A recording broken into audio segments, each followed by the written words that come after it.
근데 우리가 이제 보통 산업 현장이나 그런 데서 네. 만약에 손이 그런 일은 뭐 안 생겨야죠. 안 생겨야 되겠는데 네, 안 손이 생겨요. 절단되거나 이제 네. 다리가 절단되는 경우도 하시나요? 다리도 절단이 되는 경우 종종 있는데요. 요즘에는 기계가 많이 좋아졌어요. 옛날에는 프레스 이런 거에 다 이게 다치면 이게 막 엄청 많이 다쳤는데 요즘에는 기계가 자동으로 멈추는 기계가 많고요. 그래서 옛날같이 이제 많이 다치는 분은 그렇게 많지가 않고요. 그리고 이제 많이 다치는 경우가 이제 그런 안전장치가 없는 기구들, 그라인더 손상이 흔하고요.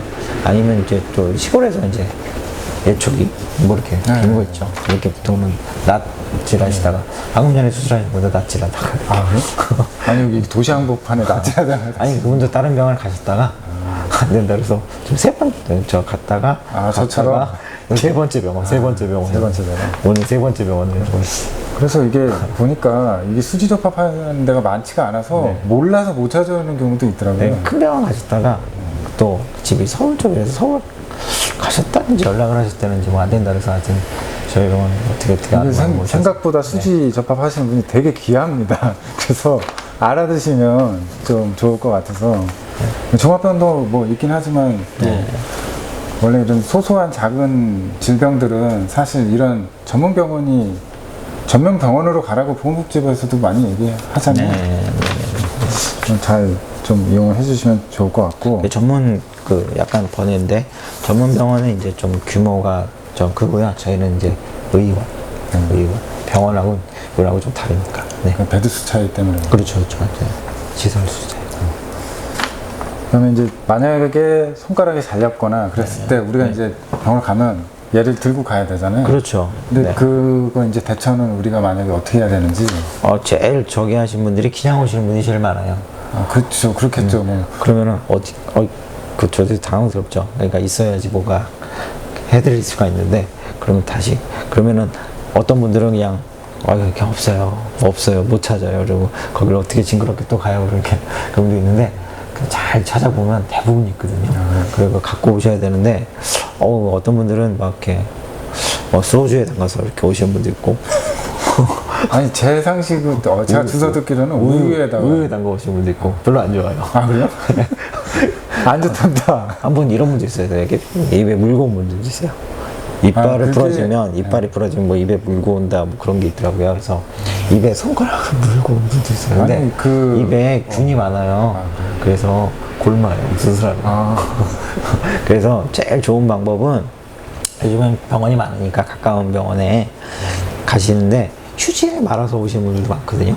근데 휴지는 또 나중에 이게 다 달라붙어서 다 띄어야 되니까 세척해야 되니까 힘드니까 제일 간단한 건 수건 있잖아요. 수건. 깨끗한 수건에다 싹 싸서 가까운 병원에 빨리 가시는 게 제일 좋고 좀 멀리 이송을 가야 된다 싶으면 그 수건을 약간 촉촉하게 한 다음에 얼음에 약간 서늘하게 해서 이송하시는 게 좋아요. 왜냐면 뭐 편의점 같은 데 가면 그 컵 있잖아요. 그런 데다가 그것도 방법이겠네요. 멀리 이송 가면 그런데 보통 가까우니까. 뭐 편의점은 많으니까. 아니 병원이 가까우니까. 병원이 많아서 편의점보다 병원이 더 많을지도 몰라요. 근데 수지 접합 하시는 데는 별로 없잖아요. 네, 일단 병원 가서 거기서 처치한 다음에 그걸 들고 가시는 게 빠를 거예요. 네.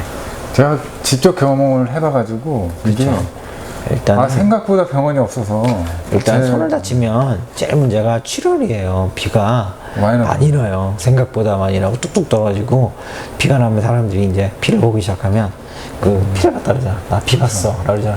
멘탈이 흔들려요. 그러니까 아무 생각이 안 나. 일단 이 피가 나면 막 뚝뚝뚝뚝 떨어지니까 제가 이제 여기가 찢어져 봤는데 피가 많이 나오니까 저는 일단 아빠 군대로 감아놓고 지혈하고 오긴 했어요. 나름 군대에서 뭐 이것저것 봤다고 해가지고 들어본 건 있어요. 근데 방금 말씀하신 것처럼 우유에 넣고 저는 가능할 거라고 생각을 했는데 전혀 아니라고 하시니까 우유는 좀 이렇게 나름 우유 단백질이 있으니까 이물 반응이 일어날 수 있어요. 그러니까 우유보다는 그냥 깨끗한 수건에 싸서 이물질이 제대로 안 묻게. 또 제가 닦아내야 돼요. 주워 들은 건 요 이제 절단된 부분을 이렇게 뭐 실로 묶는다던가 좀 떨어진 부분도 묶어갖고 와야 피가 뭐 덜 뭐 그런 얘기도 그렇지 있는데 그렇죠. 그러니까 어차피 그 안에 있는 거는 다 흘러나오기 때문에. 그리고 또 이제 어떤 분들은 이게 절단이 되면 여기를 너무 꽉 묶어갖고 여기가 이제 혈액순환이 나빠져 나머지 부분이 나빠져서 오는 분들도 있어요. 그러면 괴사가 될 수도 있죠. 그러니까 오래 시간이 안 걸리면 괜찮은데 또 예전에는 예전에 좀 많이 하는 병원에 있을 때는 저 전라도 쪽이나 경상도 쪽에서 이렇게 막 올라오시는 분도 있거든요. 서울까지. 그러면 그때 이렇게 감아 그렇게 오시면 지금 막 나빠져요. 나머지 부위가 막 그렇게 그러니까 감고 오시면. 말씀하신 거대로 하면은 물은 흘러야 안 썩는 것처럼 그렇죠. 나머지 이제 약간 순환을 해. 네. 그래서 뭐 철철 넘쳐서 뭐 쇼크 올 정도 아니죠. 그렇죠. 그 정도로 묶어야지. 이걸 또 막 묶어갖고 오면 그 부분도 나빠질 수 있다. 네. 또 새로운 거 압니다. 그리고 이런 수술 과정은 보통 어떻게 되나요? 이거는 이제 대부분 응급수술로 이루어지고요. 일단은 금식이 어느 정도 됐다고 되면. 손도 금식을 해야 되나요? 왜냐면 마취를 해야 되는데. 마취 때문에. 그 마취하고 나서 이제 대부분 수술방이라는 환경에, 낯선 환경에 들어가면 긴장을 하게 되고, 그 긴장을 하게 되면 긴장하다 막 토하고 막 이런 분들이 있어요. 그러니까 금식이 되는 게 좀 안전하고, 왜냐면 누워있는 상태에서 토하면 흡입성 폐렴이 생겨서 위험해질 수가 있거든요. 그러니까 웬만하면 금식 시간을 좀 지켜서 하는 게 좋긴 한데 너무 응급이면 조금 좀 지났다 그러면 그냥 좀 서둘러서 하는 경우도 있고요. 그 다음에 일단 나머지는 다 일반적인 수술 과정과 똑같죠. 근데 이게 수시접합의 경우에는 이제 오시면 결국은 이제 오염된 상처거든요. 그러니까 우리가 일반적인 수술은 다 소독을 해놓고 이제 완전 소독을 해놓고 이제 시작을 하기 때문에 균이 없는 상태지만 절단이 되고 이제 밖에서 막 다니면 균이 많이 묻어 있으니까 세척을 많이 해야 돼요. 깨끗하게 세척을 하고 그 균을 어느 정도 없앤 상태에서 붙여야지 이제 손이 잘 붙으니까 세척을 다른 수술보다는 좀 많이 하게 되고요. 그 다음에 수시접합은 아주 정밀한 현미경 보고 하는 수술이기 때문에 대부분 앉아서. 그 영화 보면 이렇게 다 서서 이렇게 수술하잖아요. 서서 할 수가 없어요.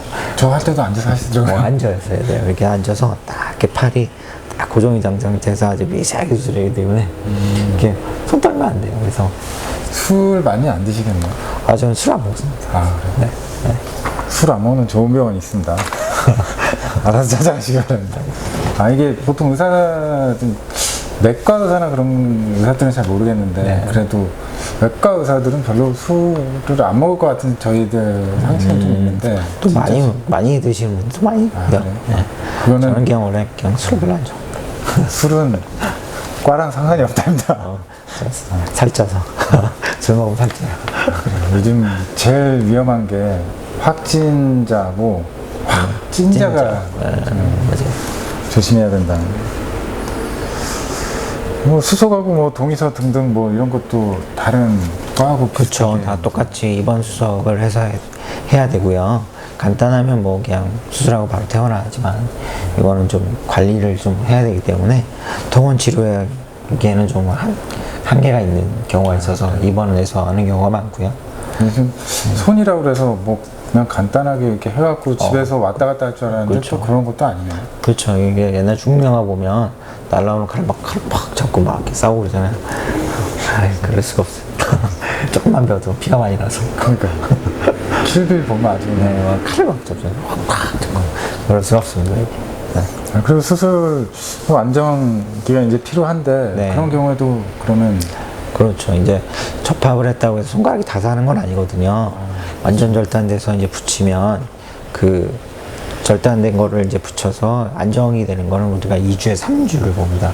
2주에 3주를 봐서 2주에 3주 정도가 안정이 되면 이제 손가락이 죽을지 아니면은 이제 돌아올지를 결정이 되는데 그 기간이 되게 중요해요. 그래서 그때는 환자가 담배를 펴도 안 되고 절대 안정이 되고 지나가다 툭 부딪히면 미세하게만 이렇게 터질 수도 있으니까 그럼 이제 실패를 하는 거죠. 그러니까 이렇게 막 매달아 놓고 막 못 움직이게 하는 이유가 다 그런 그렇죠. 이렇게 팔을 올리고 약간 거상을 지키죠. 왜냐하면 동맥이 간 다음에 정맥이 와야 되는데 아무래도 정맥 순환이 좀 약하기 때문에 이렇게 올려놓고 자연적으로 드레인 중력에서 내려가게 정맥이니까 내려갈 수 있게 올려놓고 그다음에 이렇게 불도 안 왔잖아요. 그 온도. 아, 그래요? 차가워지면 이렇게 응축하니까. 그렇죠. 그러니까 이렇게 약간 늘어지게, 이렇게 손가락도 약간 늘어지게 따뜻한 물로 미지근하게. 확장되면 그렇죠. 혈관 확장이 돼서 좀 잘 돌아가요. 순환이 잘 되게. 네. 그럼 결국에는 저희도 집을 짓다 보면 네.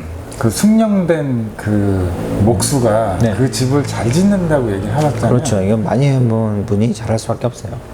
그렇군요. 그럼 보통 이 수술 그 성공률이라는 게 있잖아요. 네네네. 그런 거는 보통 일반적으로는 몇 프로나 되나요? 만약에 절단이 돼서 이제 붙였다.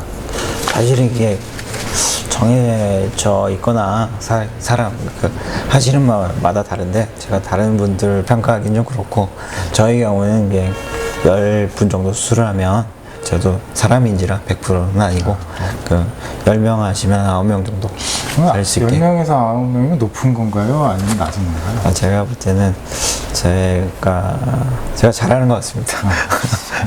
근데 우리는 병원 가면 다 그냥 해가지고 거의 100%인 줄 알고 있지만 그렇죠. 실질적으로는 한 70%가 넘기가 쉽지가 않은 건가요? 어려운 것 같습니다.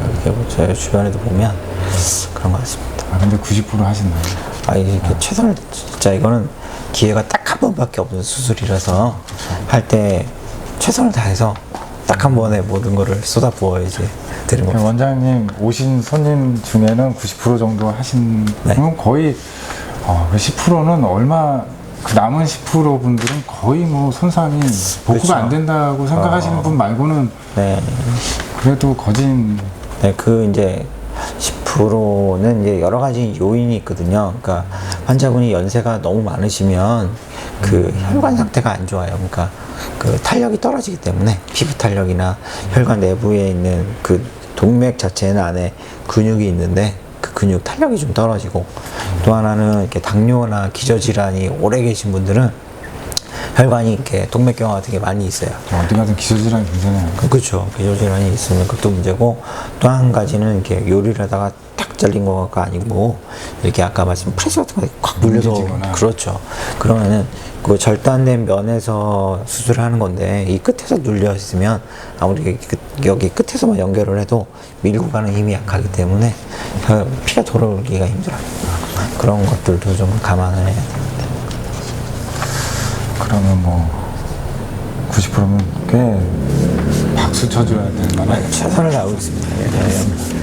그리고 뭐 수지접합에 대해서 뭐 이렇게 편하게 좀 기술하고 그런 책이 있으신 걸로 알고 있는데 네네네. 그런 책은 뭐 추천이나 뭐 제가 이제 자랑은 아니지만 제가 아무도 안 써서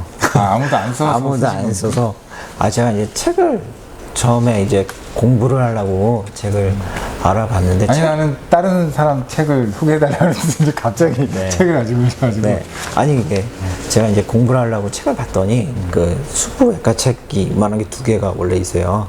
수부외과만 보는 책이, 거기에 수지접합이 10페이지.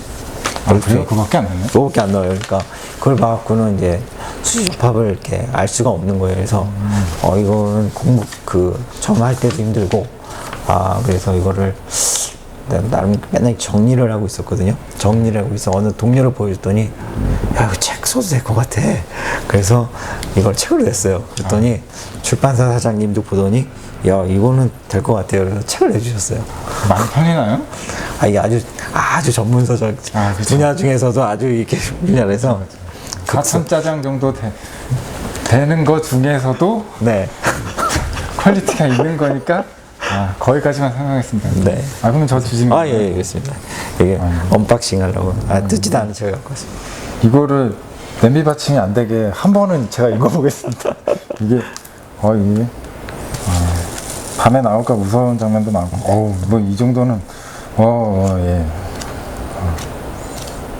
노약자는 보기 힘든.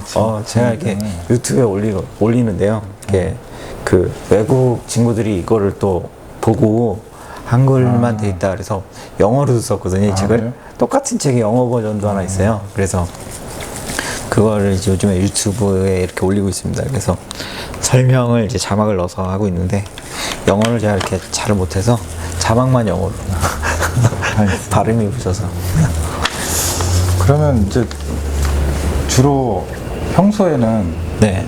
이 건강 관리도 많이 하시겠어요? 이게 보니까는 네. 아까도 방금 들어왔는데 수술하고 계시더라고요. 네, 그렇죠. 네. 보니까 체력도 많이 필요하실 것 같긴 한데. 그렇죠. 저희 같은 경우는 이제 스탠바이 언제나 이게 대기하는 시간이 이렇게 있어서 저 같은 경우는 이제 술이나 담배 이런 거는 안 하고요. 왜냐면 안 하신다고 네. 담배도 안 하시는 거예요? 네, 네. 왜냐면 그렇게 살면 일찍 죽을 것 같아요. 일도 계속 하는데 그러니까요. 그거라도 해야 되겠다라고 생각을 하신 거잖아요. 그것까지 하면 일찍 죽을 것 같아서. 그래서 운동이라도 조금 하시니까 다행입니다. 네네. 그리고 제가 이건 뭐 여담인데 페이스북에서 이제 몇 장 이렇게 보고 했는데 네네네. 제가 찍은 데서 항상 찍더라고요. 그러니까요. 그래가지고 네. 너무 신기해가지고 근데 엊그저께 벌 찍은 것도 저도 그 자리에서 딱 찍었는데 벌이 이렇게 날아가서 그러니까 저 벌 되게 싫어하는데 갑자기 벌이 나왔고 그랬죠. 그럼 여기서 또 저도 깨알 자랑할게. 제가 이제 자연하고 친화적인 거 되게 좋아해가지고 이거 저 쓸데없는 거 많이 하거든요. 근데 벌을 얘기하면 벌은 꿀벌은 웬만하면 사람 쏘지 않습니다. 그렇습니까? 근데 말벌은 쏘죠. 근데 꿀벌을 보고 그렇게 걔 정말 위해를 하지 않는 이상 절대 안 쏘니까 겁먹고 도망갈 필요가 없거든요, 사실. 네네. 왜냐면 옛날 꿀벌 마야를 보면 걔가 독침을 쏘면 죽는 걸 알아요. 그렇죠. 그래서 그 옆에 친구가 항상 그 꿀벌 마야를 보면서 쏘면은 죽는데 너 그거 갖고 누굴 위협하냐고 맨날 그 얘기를 하거든요. 네. 여담으로 얘기를 했어요. 삼천포로 빠졌네 갑자기. 꿀벌. 알겠습니다. 그러면 퇴원 후 우리가 이제 보통 관리를 해야 되잖아요. 저도 이제 이렇게 상처가 나긴 했는데 이런 거 같은 경우에는 클로이드인가? 켈로이드인가요? 흉터가 이렇게 올라오시는 분들이 있어요. 그런 거 관리하는 법은 간단하게 얘기하시면 이제 켈로이드는 어떤 분이 생기냐면요. 몸에 콜라겐이 많은 분들이 좀 생긴다고 해요. 그래서 피부도 좋나요? 그러니까 체질이죠. 그러니까 어떻게 보면 그 사람이 갖고 있는 특성, 신체적 특성인데, 그러니까 흉터가 생기면 이게 보통 흉터 없이 낫는 분들도 있고 거기서 이게 반응이 일어나서 이렇게 올라오는 분들이 있어요. 그러면 그 자체로도 많이 아프고 보기도 흉하고 그러니까 그럴 때는 이제 주사를 놔주거나 요즘에 연고도 많이 좋아졌어요. 그래서 흉터 연고도 효과가 있으니까 그런 걸 바르시면 좋고 그 다음에 이제 손을 다치게 되면 뻣뻣해져요. 이게 뻣뻣해지니까 그거는 이제 나중에 운동을 물리치료를 많이 해주셔야 돼요. 아니면 잼잼 공 같은 거 그거 많이 해주셔야죠. 그런 것도 하고 그런 걸 실제로 하면 많이 또 좋아집니다. 이게 부드러워지고. 그럼 퇴원 후 치료는 어떻게 진행되나요? 일단은 상처가 다 낫고 퇴원하시는 분들도 있고요. 상처가 미처 다 낫지 않은데 그냥 통원 치료하면서 상처 치료하는 분들도 있으니까 일단 상처가 다 나야 돼요. 상처가 다 나야 물리치료도 자유롭게 하고 파라핀이라 해서 이렇게 찬물에 담그는 치료도 상처가 다 나야 하는 거니까 상처가 다 났고 나면 강직을 이제 많이 오니까 강직을 불어주기 위해서 파라핀도 하고 레이저 치료도 하고 물리치료도 하고 이런 걸 하죠. 그래서 기능 회복이 중요하니까 기능이 돌아오려면 물리치료를 좀 해줘야 돼요. 수술도 수술인데 그 다음 과정에 그 재활이 더 중요하다는 얘기잖아요. 그렇죠. 그럼 재활도 여기서 하시는 건가요? 그렇죠. 물리치료지. 그럼 수술만 하는 게 아니고 그 뒷과정이 더 중요하다는 거예요? 그렇죠. 그 과정이 없으면 이게 이제 수술하고 기부스를 오래 하고 있으면 굳어버리니까 굳은 걸 풀어주려면 물리치료가 필요합니다. 저는 이 양손을 다 쓰다 보니까 그렇죠. 이게 다쳐가지고 안 썼거든요. 네. 그럼 왼손만 거의 쓰고 그래가지고 나중에 그러니까 이게 더 안 좋은 것 같은 거예요. 강직이 올 수가 있어요. 강직이. 그래서 그 후로 이제 다시 바꿔서 이제 원래 쓰던 손 썼는데 하여튼 이게 더 많이 그러니까 수술이 끝나고 나서는 관리가 더 중요하고 또 움직여요. 저는 이제 상처가 되게 가벼우니까 그러니까 별거 아닌 것처럼 의사 선생님도 얘기하고 안심시켜주면서 갔는데 아무 생각 없이 그냥 이게 보통은 오른손잡이니까 그 얘기를 안 하신 것 같은데 제가 하여튼 그런 강직이 오는 이유가 그런 데에 있었군요. 그렇죠. 이제 왜냐면 이게 유착이 와요. 이렇게 움직이는 부위이기 때문에 이렇게 흉터가 생기면서 주변에 이렇게 달라붙어서 유착이 오니까 이게 강직이 올 수가 있습니다. 그럼 또 아파요. 뻣뻣해지고. 안 쓰면 더 좋은 줄 알고 안 썼거든요. 초반에는 이제 상처가 난 과정까지는 안 쓰는데 어느 정도 단계가 지나가면 이제 써야지. 손은 안 쓰면 그냥 무조건 굳어요. 그래요? 네. 오락이라도 많이 해야 되겠습니다. 네, 좋습니다. 그리고 이제 거의 마지막 질문인데요. 오늘 이제 제가 저번에 임재영 그 선생님하고 인터뷰했는데, 의사 면허를 가지고 있으면 감기나 그런 것도 거의 진료를 하시더라고요. 네네, 가능합니다. 아까 말씀드렸듯이. 과에 만약 정형외과면 감기 치료는 안 하는 줄 알았어요. 저희도 이제, 왜냐면 이제 무릎 아프신 분들이 오셨다가 혈압약 타러 가셔야 되는데 어차피 진료하는 김에 다 가시는 분들도 있고요. 네. 당뇨약도 다 가시는 분들도 있고. 일반적인 장기적으로 앓고 계시는 병이 있으신 분들 진료도 할 때도 하실 수 있다는 거잖아요. 네네, 가능합니다. 아니면 어느 병원도 마찬가지인데 이제 겸사겸사 오시면 다 마찬가지입니다. 같이 할 수 있다는 거. 어떤 병원도 마찬가지인가요? 왔다 갔다 환자분들도 힘들고, 저희는 기본적으로 이제 정형외과니까 어르신들이 이제 왔다 갔다 이동하기도 힘들고 그러시니까 오신 김에 같이 타가시는 분들이 있죠. 감기 진료도 하고 다 그러시나요? 네네네. 저는 감기는 꼭 가정의학과 가야 되는 줄 알았거든요. 그건 아니죠. 가정의학과 하면 정형외과 진료도 또 많이 해요. 요즘에는 무릎 아픈 것도 많이 가지고. 그런가요? 네. 또 새로운 걸 알게 됐습니다. 그러면 이제 동네 주치의 개념으로 이렇게 조금조그만 것도 감기나 그런 것도 하신다는 거잖아요. 네. 여기뿐만이 아니고 다른 정형외과 의사님들도 대부분의 경우는 그렇고요. 이게 또 대학병원이나 아주 큰 병원 다 나눠져 있지만 일반적인 그 의원급에서는 다 가능하다고 보시면 됩니다. 인터뷰 응해 주셔서 감사합니다. 예, 감사합니다. 고맙습니다. 감사합니다. 고맙습니다. 수고하셨습니다.